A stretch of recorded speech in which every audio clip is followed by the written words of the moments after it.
How's it going, everyone? I'm Timothy Go on another episode of That's IT Uploaded.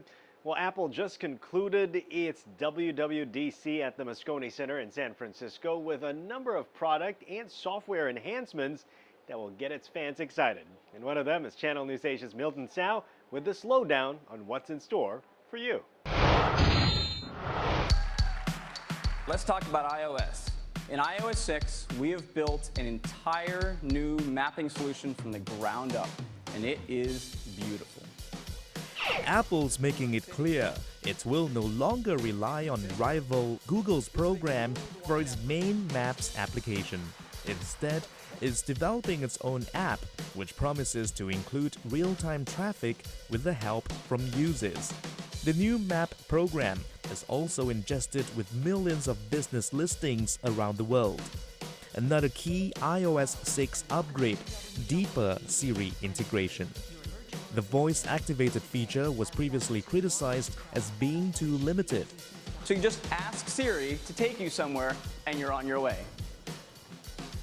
You can ask questions along your route, like where can I get gas? Siri will then give you turn-by-turn navigation, much like a GPS unit. Good news for iPad users. Siri is finally available on the latest version of the tablet. Yes, it is a Retina display. Apple also showed off its next-generation MacBook Pro, its laptop range for professionals. The new 15-inch model with a high-resolution screen is now slimmer and faster. The previous, slightly chunkier 13 and 15-inch models got a speed update without the better screen. Despite the new capabilities announced, some tech fans were left wanting more. I thought it was really disappointing. There were some new features that are kind of interesting, maybe kind of a bit, there's some new stuff, but it's not revolutionary. Some were expecting more substantive news, like a hint of Apple's future plans for software and apps on televisions. The latest improvements will have to do for now. iOS 6 will be available later this year in fall. That's about the same time the new iPhone is expected to be unveiled. The pace of technological change got faster and faster in the last half a decade or so because it's what we wanted. So how do we in tech companies actually cope with the rapid changes? I spoke with author and motivational speaker Francis Kong and talked about inspiring innovation.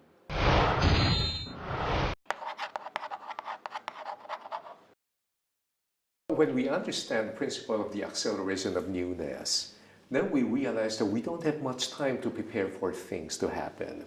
There was a time when doing business was easy. All you needed was a roadmap.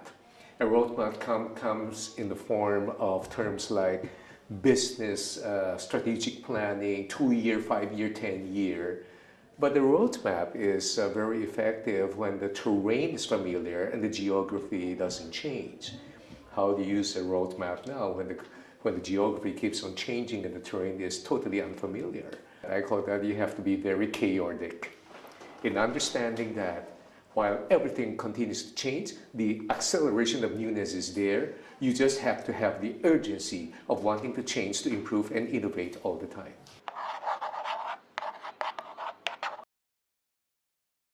Innovation is not a roadmap.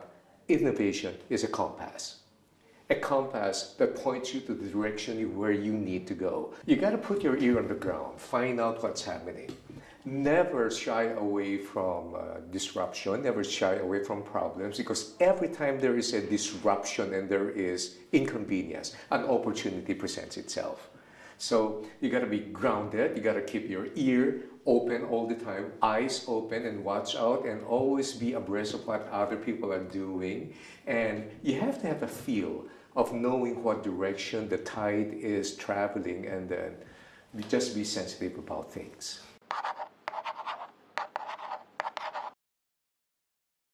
You know what? Younger people never have any problem with innovating. The only problem they have in innovation is because the old people won't allow them to. But when you give the younger people now the freedom to express what they want to do, they now have the tools to create. There was a time when I couldn't create anything because I don't have the tools. Today, with their hands on their computers and their tablets and everything else, they can create. So what we should do, the older ones among us, is to provide them with a safe place for experimentation, tickle their ideas, challenge them, let them surprise us with what they can do. And then never say, that's a dumb idea, and just tell them, hey, educate me, teach me. If there's this need, how can you improve the world? That's what I would do.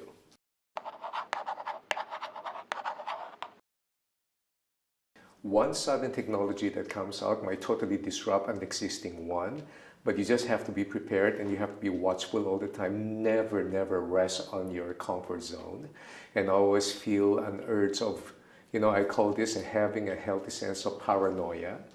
You have to be paranoid saying that, okay, this technology might not last. What's this new kid doing? Never be afraid of what the giant companies can do. Be afraid of what a single young dropout college kid is doing and toying around in his garage. Because sometimes that's the thing that will disrupt an existing technology.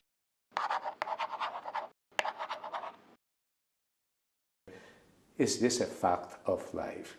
If it is a fact of life, accept it. Don't go into denial, and then learn to live with it, learn to cope with it, learn to use that to your advantage. Technology is a fact of life. It is not a problem.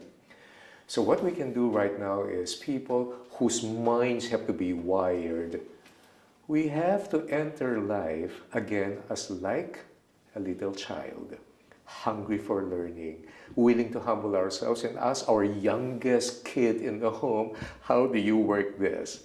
And then find out, are there new ideas that the young people can teach me for which I have neglected because I've been pulled down by gravity of the routine things in life? And then make ourselves friends with change. That is the important thing that we need to understand.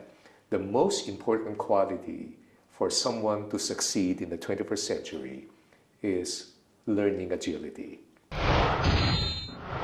Hope you got some inspiring ideas out of that. That's all we have time for this week. I'm Timothy Go. That's it. Oh, by the way, don't forget you can tweet me or follow us on Facebook. See you next time.